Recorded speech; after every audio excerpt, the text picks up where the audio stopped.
In other local news today, an incinerator that burns hazardous chemical waste in Columbiana County has violated federal standards. Opponents claim it's filling the air around East Liverpool with potentially deadly toxins, but company officials say it's much more complex.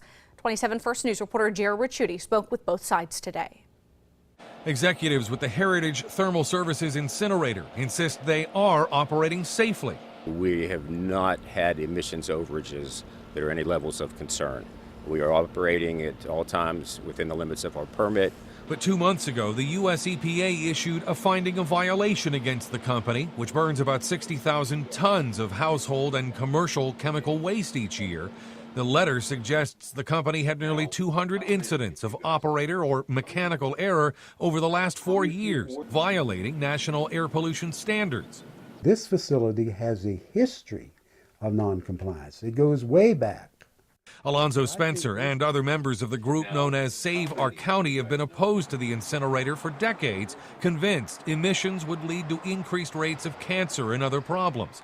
They tell me despite their complaints, the state allowed the plant to store 25% more waste on its property late last year. If they didn't know about those multitude of violations, why not? Is the Ohio EPA grossly incompetent, or are they grossly negligent? This facility has been allowed to get away with too much because the agencies have not enforced the laws that are already on the book.